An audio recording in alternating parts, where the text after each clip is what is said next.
When Donald Trump first arrived in the consciousness as a political candidate in 2016, everybody thought he was funny or ridiculous or strange and goofy, and there were a lot of jokes, and I didn't see it as a joke. I didn't see him as funny.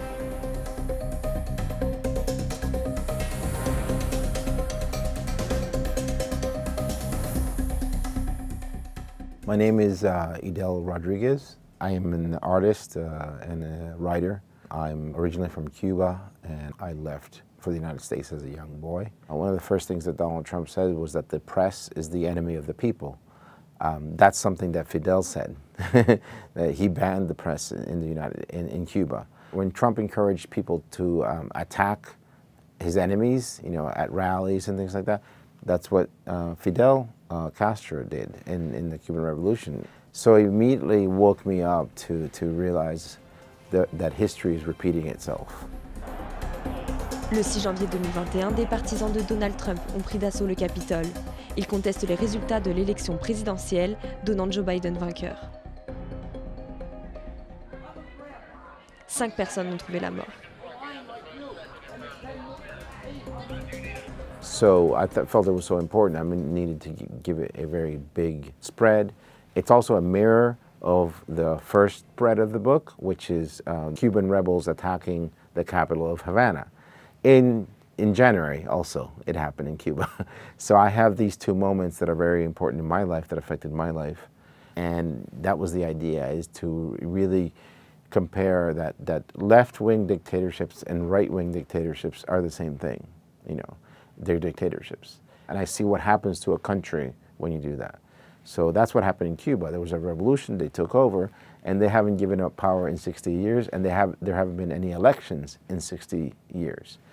And the country has gone downhill very badly.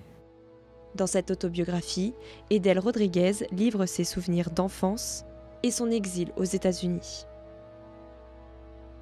It was just the right time to talk about migration and immigration because it's in the news. It's everyone is discussing it, in politics, and I felt it was a time to give the point of view of an immigrant, because we rarely hear the voices of immigrants.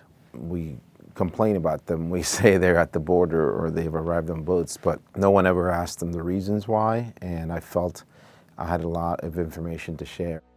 Parqué dans des camps comme du bétail, l'américano-cubain et sa famille prennent la fuite en 1980 sur un bateau de fortune. For many years, the United States has talked about freedom, liberty, equality.